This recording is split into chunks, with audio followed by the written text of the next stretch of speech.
I don't care if you're 22 or 72. Like, raise your hand and say, I think we need to be proactive here. Let's figure what it means to our company, our workforce, and let's start planning now. Let's not wait till it hits our industry. Welcome to the Marketing AI Show, the podcast that helps your business grow smarter by making artificial intelligence approachable and actionable. You'll hear from top authors, entrepreneurs, researchers, and executives as they share case studies, strategies, and technologies that have the power to transform your business and your career. My name is Paul Raitzer. I'm the founder of Marketing AI Institute, and I'm your host.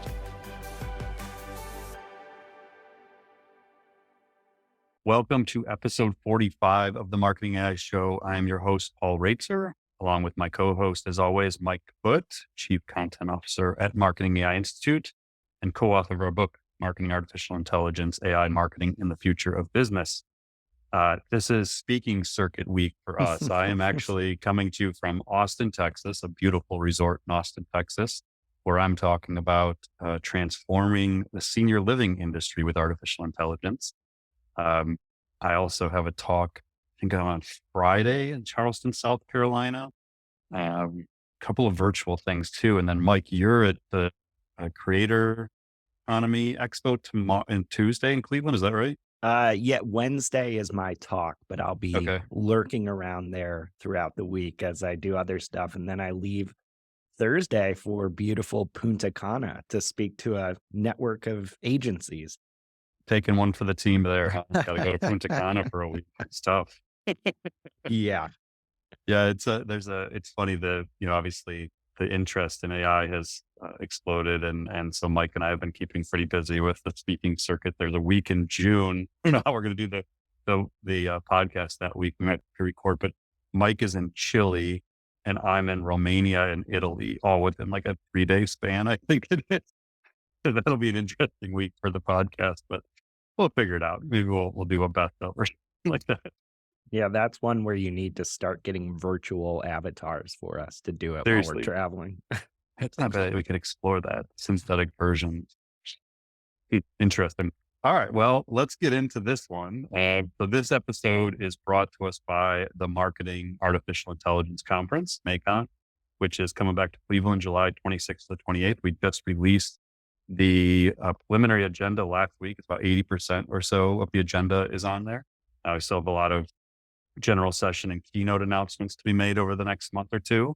So stay tuned for those, but you can actually go up to macon.ai. So it's MAICON.ai and check out some of the speakers we've got lined up already and get in early. I think May 12th is the next price increase. So if you're hoping to join us in Cleveland, try and take advantage of that early bird pricing before May 12th. So again, it's MAICON, MAICON.ai. I hope to see you there. And again, if you're new to the show, we pick 3 big topics for the week. It is increasingly hard by the week to do this. I feel like we record every Monday. We recorded last Monday. And I think by Monday afternoon, we had like 3 new topics already, like before the other show hadn't even come out yet. So we picked 3 topics, we go through those and then rapid fire. And today we've got about 5 rapid fire items. We got a lot to cover, Yep. A little bit of time to do it. So I'm going to turn it over to Mike and let's get going with the first topic, Mike. Thanks, Paul. First up, we've got big changes that are coming to ChatGPT. So OpenAI just announced 2 big updates to ChatGPT. So the first is going to be a soon to be released subscription tier they're calling ChatGPT Business. And this is designed for enterprises. The plan is going to follow OpenAI's API data usage policy. So what that means is if you're on this tier, the user data that you give ChatGPT to produce prompts will by default not be used to train ChatGPT. So for anyone who doesn't know today, unless you are specifically turning off certain settings through the API, anytime you share content with ChatGPT or ask it to produce outputs for you, you are also helping train the model. The second is a feature that now allows you to start preventing this as an individual user as well. So we are now going to start seeing individual users at any tier have the ability to turn off their chat history. When you do that, anything that you give ChatGPT in terms of data or conversation will not be explicitly used to train ChatGPT. So these kinds of Privacy and security features are definitely more appealing to some of the concerns out there about how OpenAI trains the model, and as well as the concerns that enterprises have when trying to use these tools in a compliant way. So, first up, Paul, I wanted to ask you, what do these changes mean for business leaders who are using ChatGPT or thinking about using it moving forward? I just think it's interesting that OpenAI, is making the play. It seemed really obvious this was the direction they were going. They know that enterprises are not going to want their data in future training sets for the next foundational models. So it was sort of inevitable that they were going to do this. The conversations we've been having lately with enterprises and it is this exact concern. Like everybody's trying to figure out the play with large language models. Should they be, customizing and training their own? And if so, which language model company or which AI application company should they be working with? And how does that work? And this is sort of like, again, almost every conversation I'm having at the C-suite level, it's coming back to this. How do we build a strategy around our use of large language models? And obviously, inherent within that is we are not going to give our data to anybody.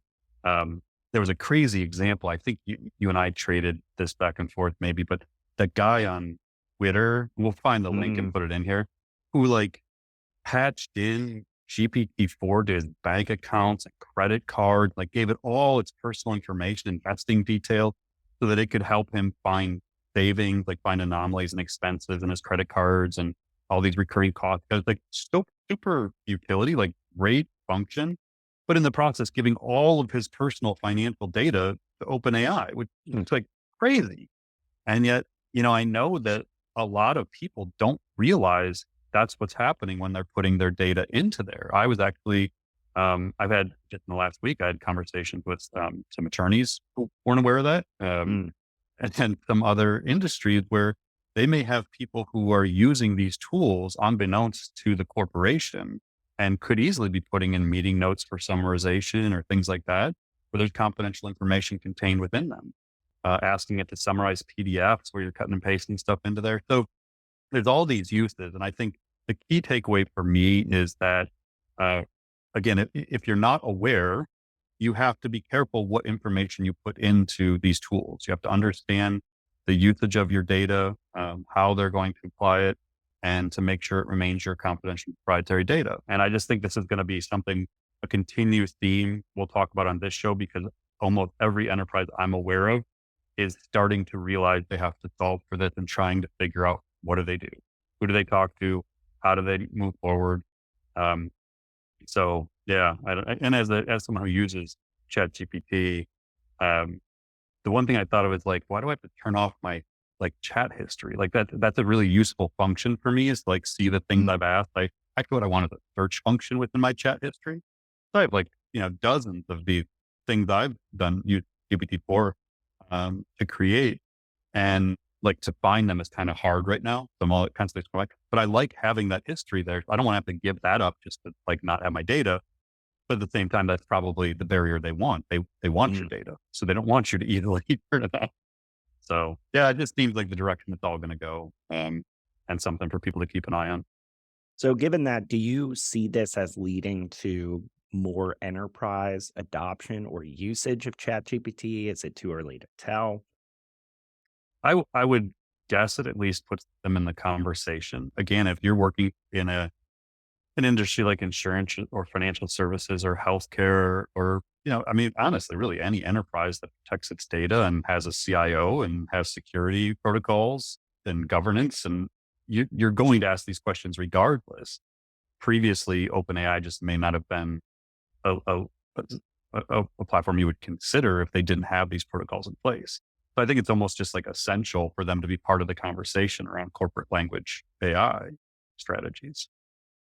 Gotcha. And also, I think it's important to layer in some context here. These moves, their changes, these aren't happening in a vacuum. OpenAI has faced some pretty serious legal and regulatory challenges, notably with Italy trying to ban ChatGPT and the EU looking more closely at how OpenAI trains models. How does this move or these developments relate to what they're dealing with on a legal and regulatory front? I assume it's all connected. Just last week, didn't Italy reinstate ChatGPT. So I assume there was some sort of concessions made on OpenAI's part that would enable them to get back in and try and proactively prevent other countries in the EU from, you know, shutting it off. So yeah, it all seems to be connected. We know OpenAI from past episodes we've talked about. We know OpenAI is in conversations with the U.S. government, on oversight and regulations, and trying to be proactive there. And I'm sure doing some um, lobbying to kind of protect the innovation side of this. So yeah, I think it's all connected, which is why it's probably going to be an ongoing story on this podcast. At least it touches every aspect of society and business right now. Yeah, and speaking of how it is starting to affect society, don't be upset with me if I am sighing during this next topic. It's not because I'm not interested in our podcast. It's because what we have feared would come to pass has started to, because we just got a startling preview of how AI is going to reshape politics. So in the US here, we're kicking off a 2024 presidential election season. Our election seasons are painfully long, and this one kicked off with an attack ad that was 100% generated by artificial intelligence. And basically, it's a video that imagines like a future dystopia where President Joe Biden has remained in office after next year's results and all this terrible stuff happens. So obviously, it's Republican produced video, and the images, the voices, the video clips, all AI generated, are really, really convincing. And they were created with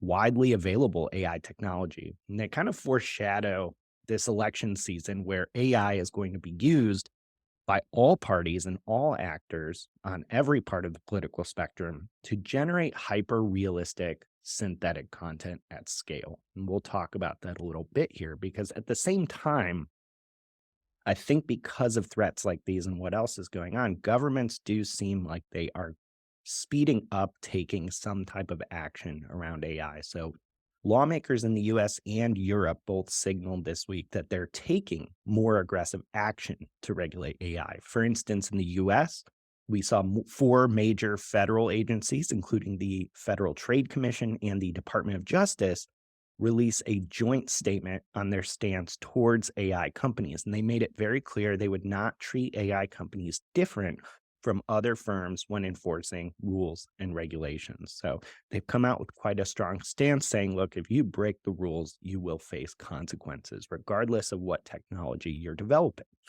Now, in Europe, the European Parliament reached a deal to move forward on the world's first, kind of comprehensive AI rule book. It's called the Artificial Intelligence Act, and it's been around for probably almost a year now, or hypothesized and debated over in the European Parliament. And it's a broad suite of regulations that govern the use of AI within the European Union. So there's tons of safeguards in there that protect against things like misusing the systems and having rules that protect citizens from AI risks.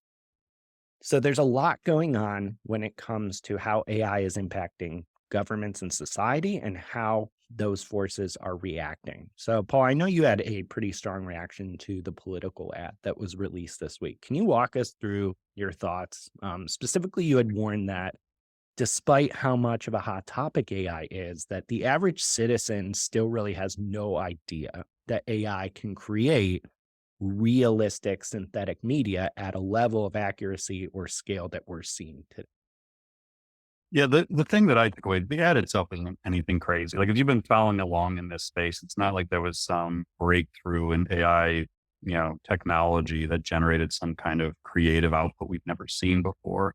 It was basically a mashup of AI generated images that strung together with some text and some audio. But the thing that really was a triggering point for me is it's just the prelude to what's about to happen. So, I mean, we're going to see AI creating content at a scale we've never seen before. Personalization of ads, personalization of messaging, text messaging, emails, video content, like all of it, all the best of what's available, the most advanced technology is going to be used in these campaigns. Like it's not even a debate. And then the challenge, somebody said on my LinkedIn post was about like, well, when lawmakers step in, it's like, they're the people that are using the technology. What are they going to do? Stop themselves from using it? So I feel like the significance is really the fact that it's just a sign of things to come. One person was commenting, oh, it's just like, who cares? It's like Photoshop. Like you could always do this with Photoshop. And it's like, I think that's just missing point. Like to do something like this with Photoshop would have required expertise in Photoshop.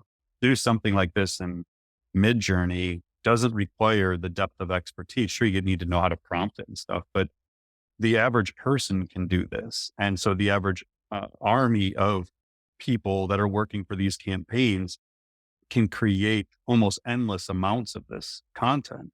And so that's the part that really worries me is the ability to create this stuff at scale, targeted at an individual level, basically. These political campaigns are some of the most advanced campaigns we've ever seen. Most marketers probably aren't even aware how advanced the stuff these political campaigns do. They have hundreds of millions of dollars, not billions of dollars, to put into these campaigns. And so I just feel like we're about to see the best and worst of what AI can do all at once for the next, what do we got?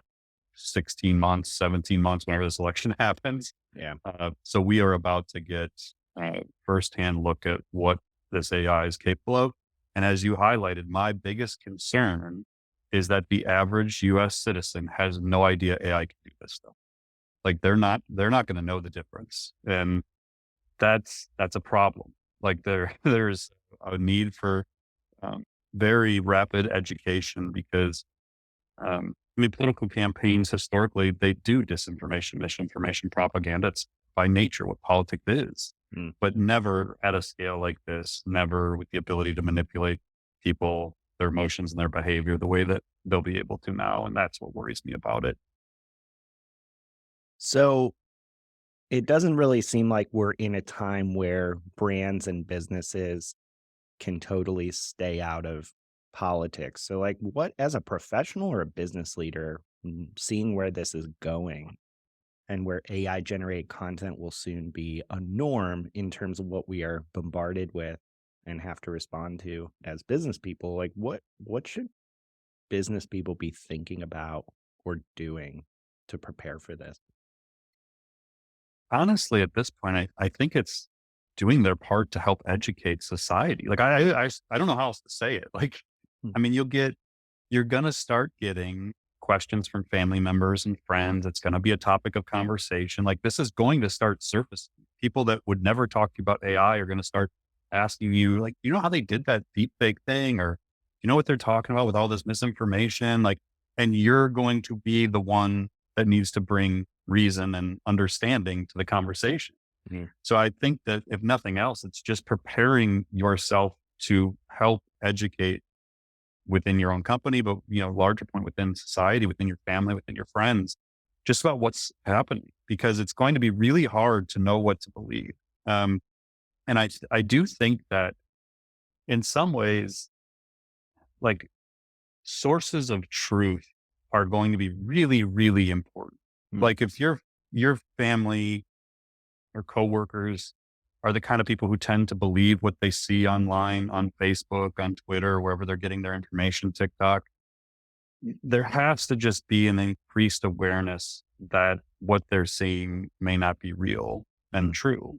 Now, again, this isn't new to society. We've been dealing with this for a long time, but again, it's just going to be the scale. And I really think we're going to need to just find the sources of information that we know we can trust. And if we see something, verify. Like I don't know. Like I don't know that we can rewire society in the next 18 months of how to process this kind of information. But I really just think it's doing your part to help educate as best as possible, without alienating. Like again, it's politics. Like it's really hard to have these conversations without Mm. someone getting mad or someone, throwing dirt at one side or the other. And we're just trying to kind of raise awareness of it as a content and an information vehicle, and the need for people to understand how this stuff works and what it's able to create. I don't know what else to do at this point, honestly. That's why we put it up on LinkedIn, and why we wanted to throw it into the podcast is just make sure that the conversation's happening in some small way.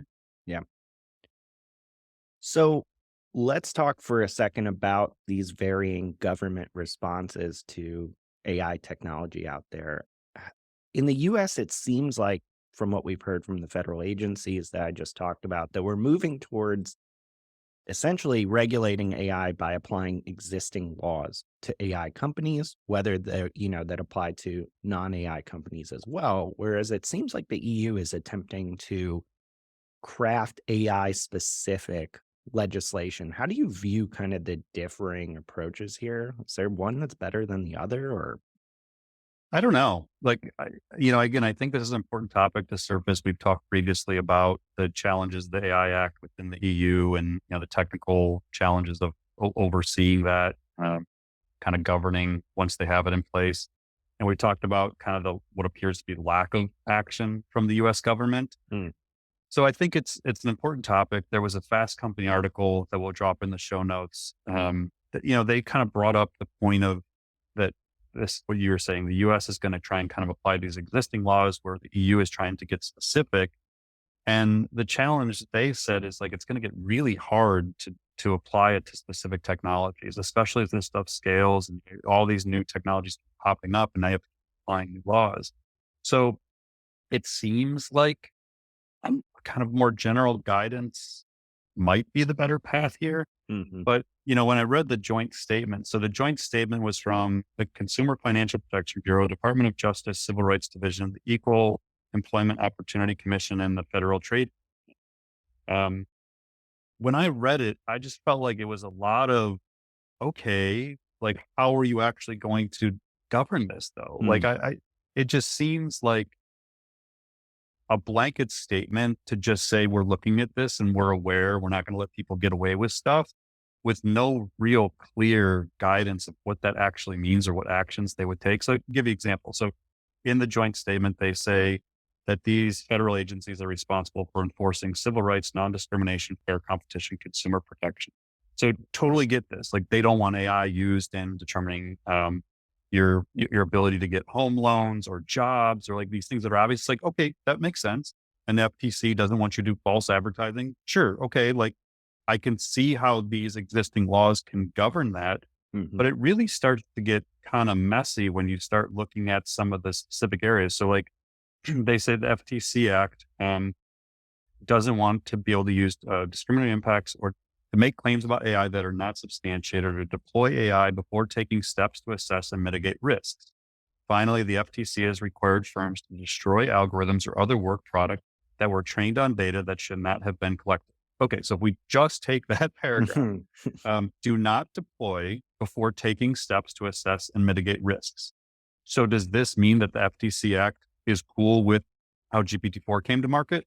Like, or Midjourney or Stable Diffusion? Like, are they looking at those things? Because those would all seem to fit under this umbrella, in which case then they should give more guidance that says specifically, here are some examples of how this has been applied. Mhm. So I look at this and say, you're basically saying we're going to do this because you haven't apparently done it, or at least you haven't shared with like the general public how you applied those. And then has required firms to destroy algorithms or other work product that were trained on data that should not have been collected. Like what? Like copyrighted materials that Mm. train image generation technology. So they have to destroy Stable Diffusion. Like what?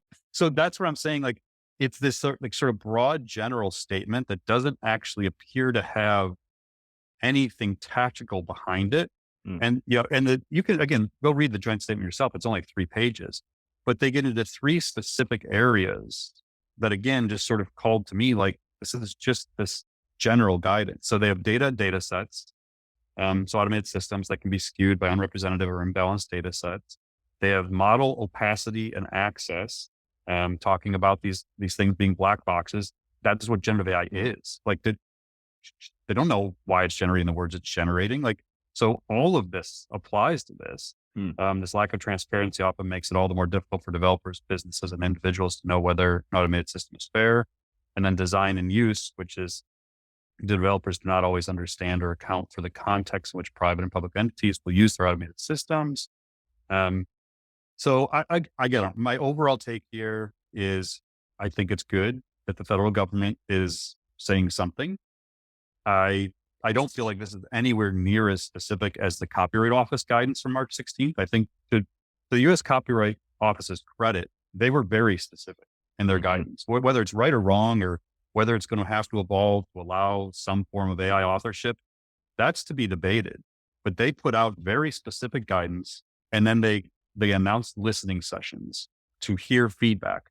This to me is like someone told these agencies they better be doing something, Mm. and they teamed up and put out a statement through the PR team. And if you press them on what does this actually mean, they probably have no idea. I hope I'm wrong, but that's sure what this seems like as a former PR person. This is a lot of like, hey, we're working on this and thinking about it. Gotcha.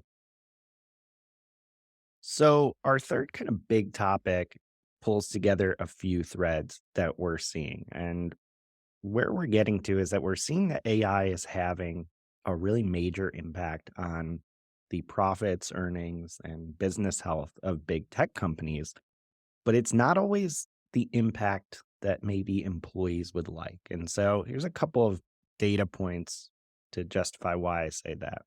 We had a recent round of tech earnings calls, and we saw some major companies like Microsoft, Google, and Meta displaying pretty strong or better than expected results given the economic environment. And some of this growth was explicitly driven by AI. I mean, the companies are talking about AI far, far more on earnings calls than they were a year ago. In Microsoft's case, Azure revenue was up 27% year on year. And they actually said they're already generating new sales from the AI products they've released. Google was a little less specific about its AI plans, but it committed to incorporating generative AI into its products moving forward. And we have seen some reports that Meta is playing a lot of catch up to retool its infrastructure for AI, kind of getting caught flat footed maybe with their emphasis previously on the metaverse, but they still saw an unexpected increase in sales in the past quarter. And then amidst this, there's another side to this coin. All of these companies face enormous pressure from shareholders to get leaner. Some have conducted layoffs already, and there are some more that are expected to come. And they're pretty clear on all of them saying they're relying on AI to evolve their businesses and or capture efficiencies. And so this really like I think we've danced around the topic for a while, but it really kind of came home to roost in a very stark example with a recent announcement from Dropbox that they're cutting staff by 16%. That's about 500 people. And they explicitly said one of the major reasons for the cuts is artificial intelligence. So, co founder and CEO Drew Houston wrote in a letter to staff that Dropbox needed to act with urgency to seize the opportunity presented by artificial intelligence. But to do that, the company needed a different mix of skills than it has today. He said, quote, in an ideal world, we'd simply shift people from one team to another. And we've done that wherever possible. However, our next stage of growth requires a different mix of skill sets, particularly in AI and early stage product development. So I wanted to kick things off here amidst, better than expected earnings, companies getting leaner, but we're still seeing layoffs and AI powered business evolution. Can you talk to us a bit about the pressure that major companies are facing in boardrooms, executive meetings to adopt AI, to get leaner, to use it to get more efficient? What have you seen and heard so far in that conversation? There seems to be a growing awareness of AI's potential to drive much larger efficiencies in organizations. And as we talked about in the knowledge work episode, efficiency can sometimes be code word for reduction of workforce.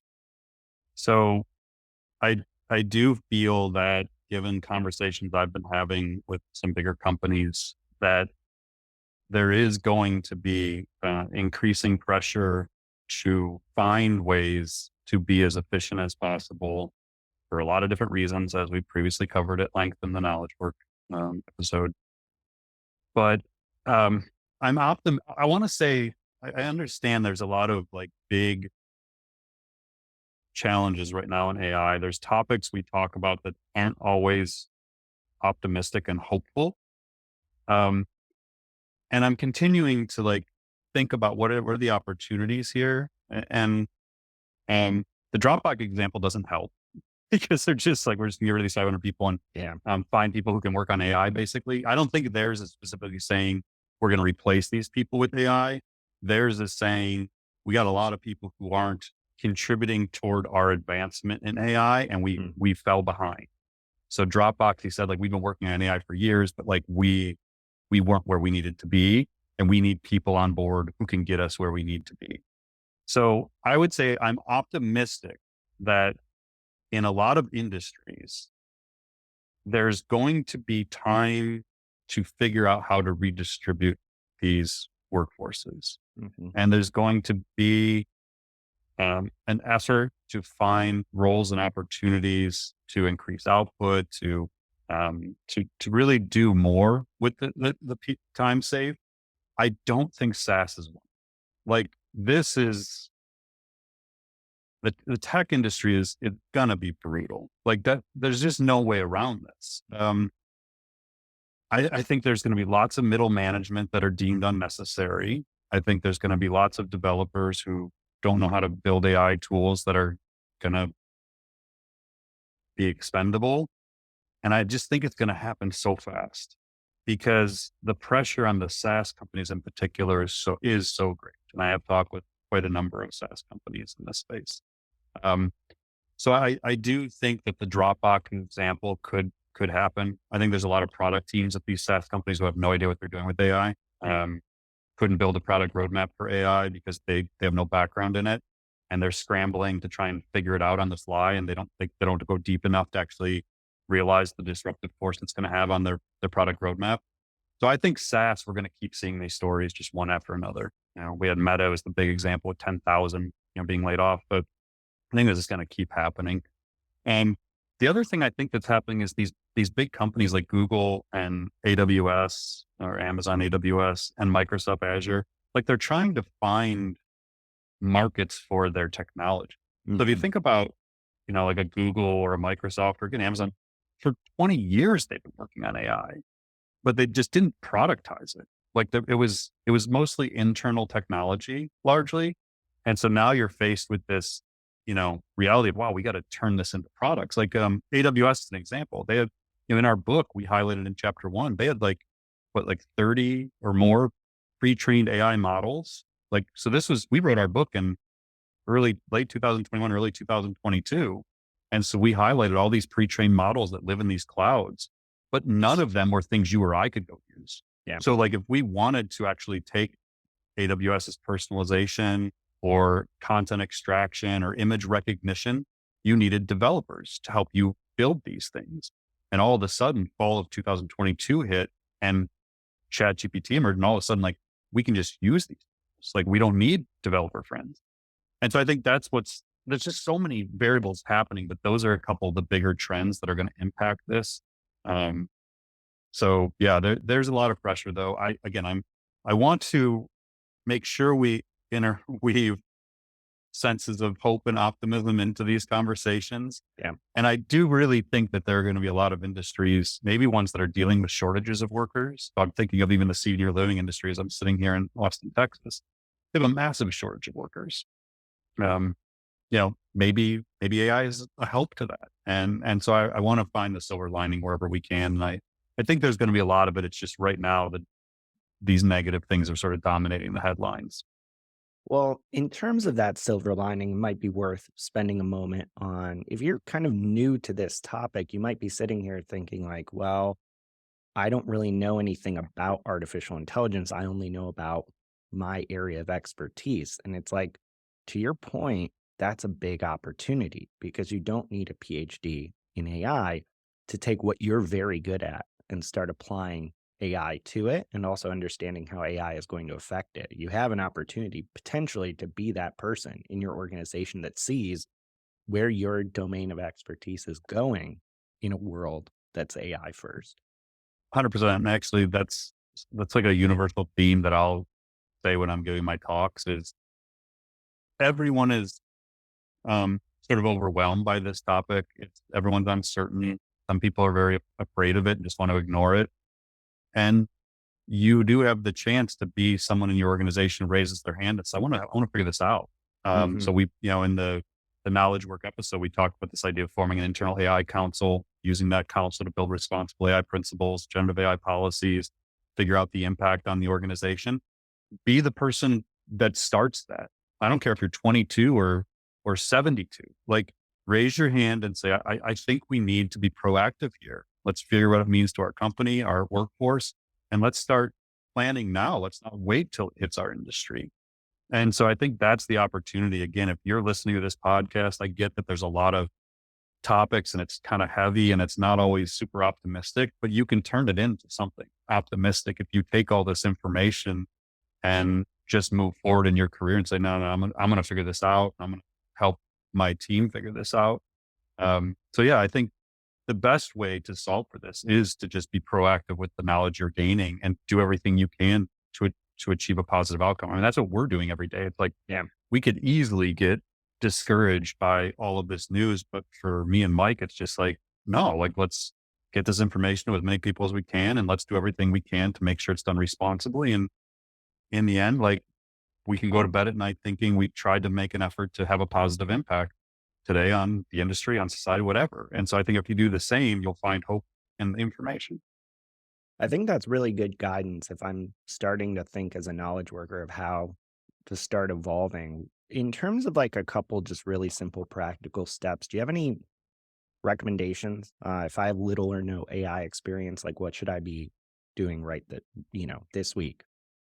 Yeah, the thing you and I talk about all the time is understanding is the first step always. Like, you just have to develop a confidence in the topic to be able to take those proactive actions. So if that means taking an online course or reading a book or going to a conference, like whatever it is, however you best learn, consuming a podcast, like however you like to learn, do that, go deep on it.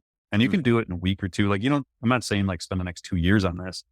Just get to a point where you're confident enough. And I've seen it. Like, I've done talks for corporations and then had young professionals from those corporations reach out to me and say, hey, I'm in an organization with 1,000 marketers. Like, who am I at 25 to be the one to do this, but no one else is doing it? And I'll give them guidance. Like, okay, here's what I would do. And so you can see the people starting to take the initiative to learn the stuff and get confident enough in it that they can then go and take action. And sometimes they'll reach out to me like a quick LinkedIn message because I feel like they're looking for validation that's like, no, you can do this. Like, no one Yeah. else is gonna be the one.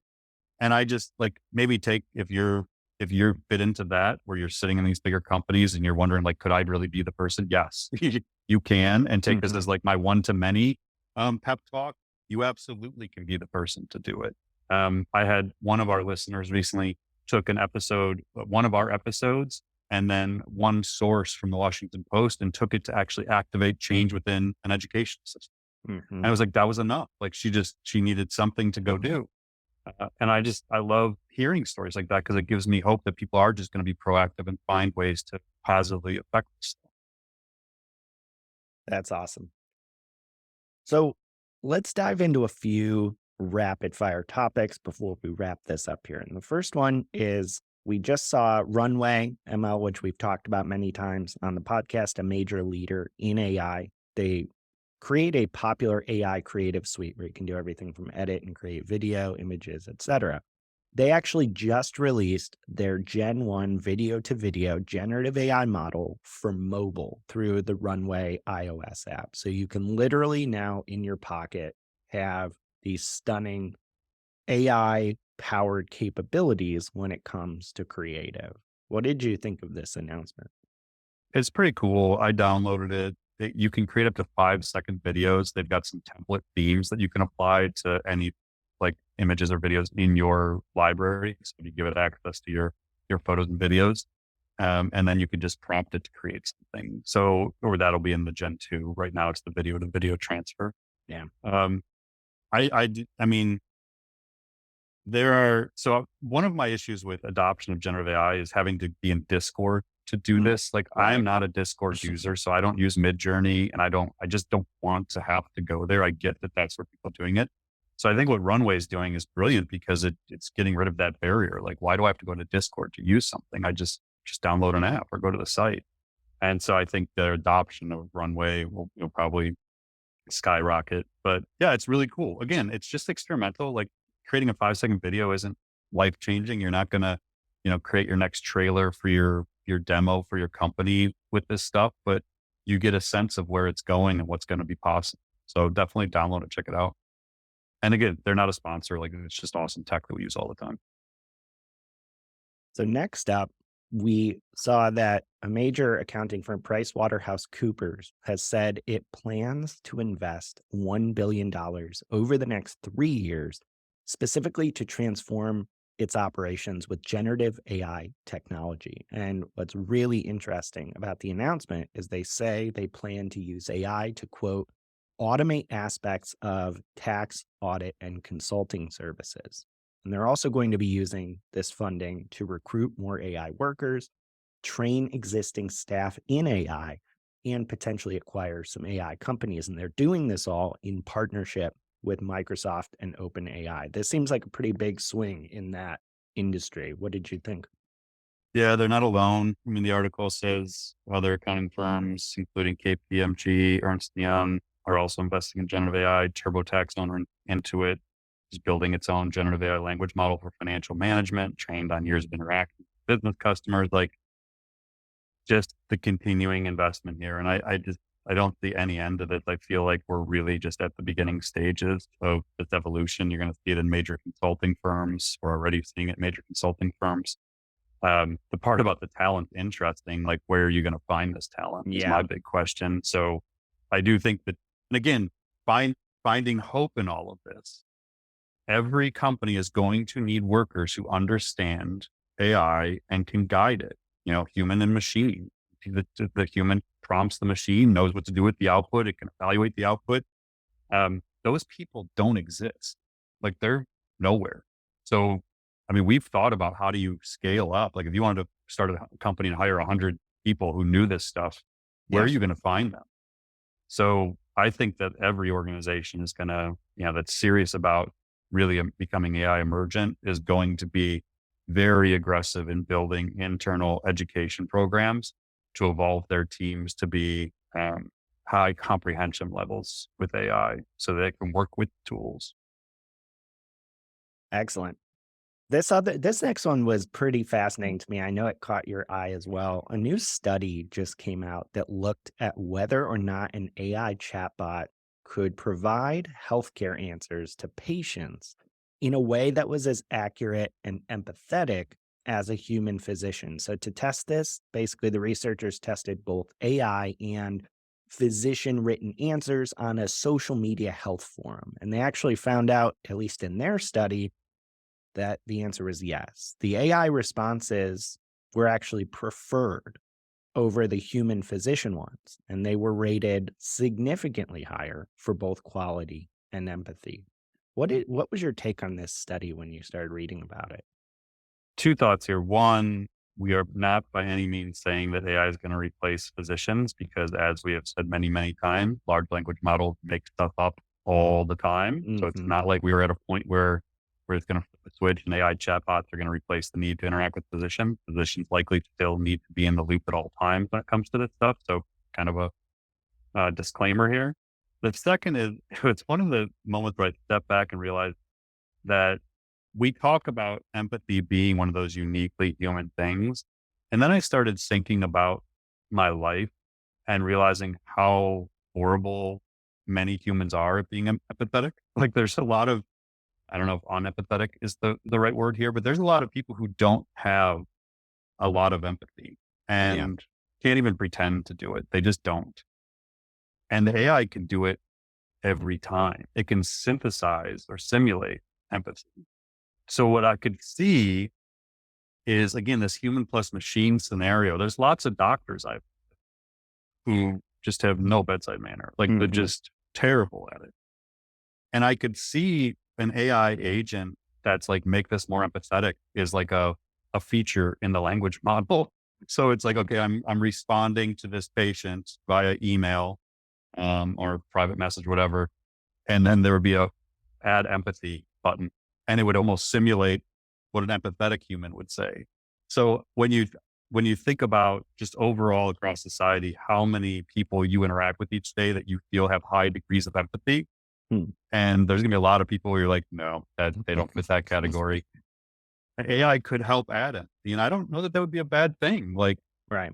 maybe people who aren't empathetic could learn empathy by being coached by the AI to be more empathetic. Like, man, I could see that as a big thing in management, like within Hmm. companies. If you have managers who just struggle to connect with people, I did a talk or listened to a talk this morning from a keynote at this conference that was talking about the different generations and how millennials may need more empathy from their managers than baby boomers did, Hmm. or Gen X. And so that kind of thing was where you start again, where you think about the innovation that could occur and the positive impact AI could have.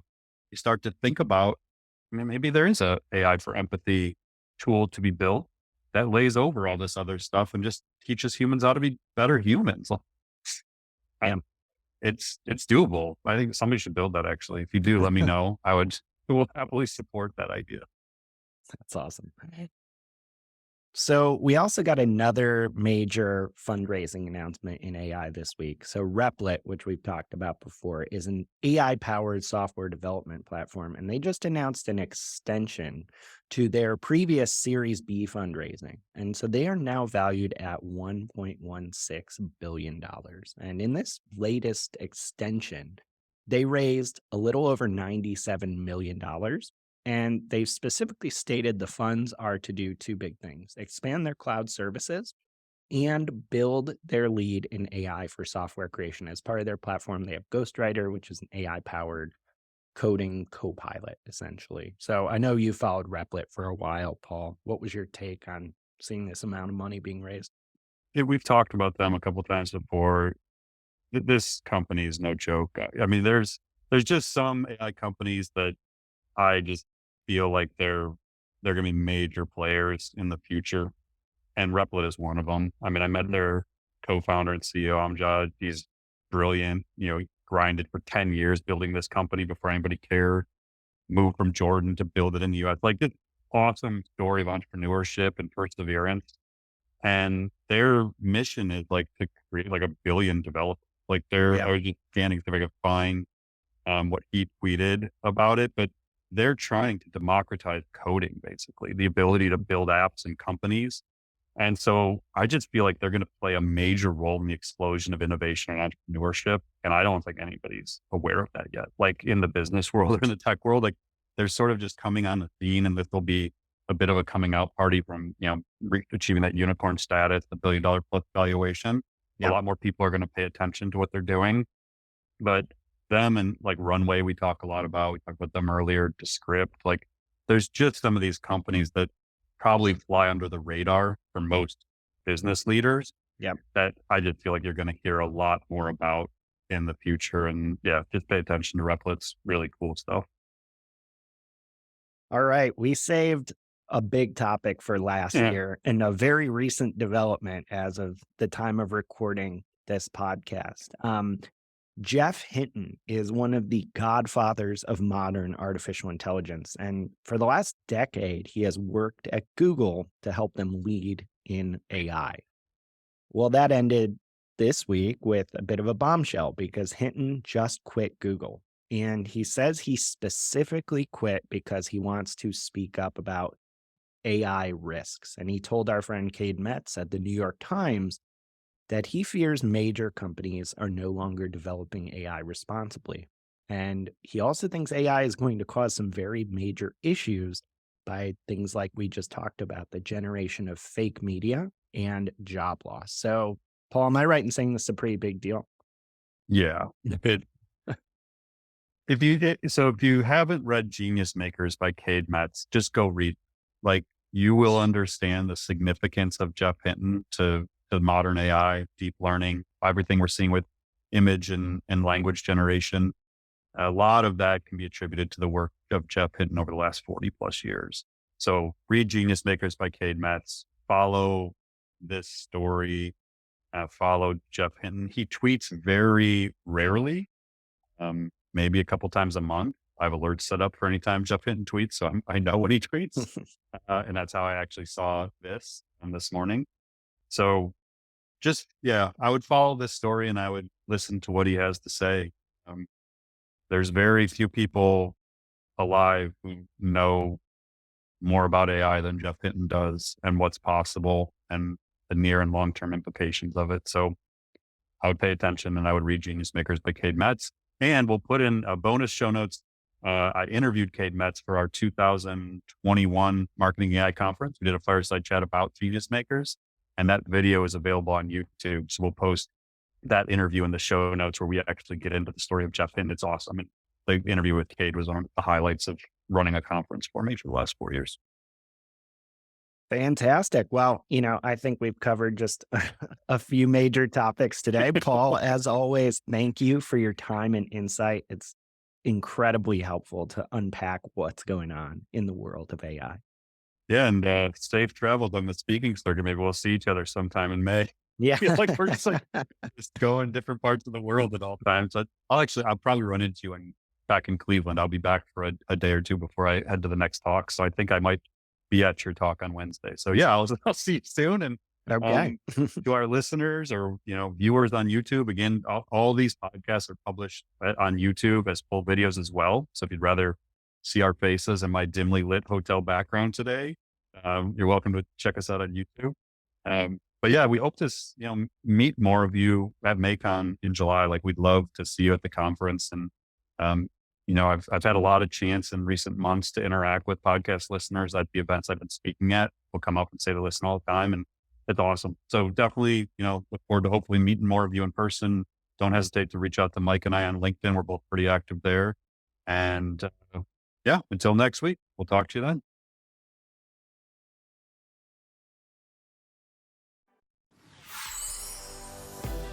Thanks for listening to the Marketing AI Show. If you like what you heard, you can subscribe on your favorite podcast app. And if you're ready to continue your learning, head over to marketingaiinstitute.com. Be sure to subscribe to our weekly newsletter, check out our free monthly webinars, and explore dozens of online courses and professional certifications. Until next time, stay curious and explore AI.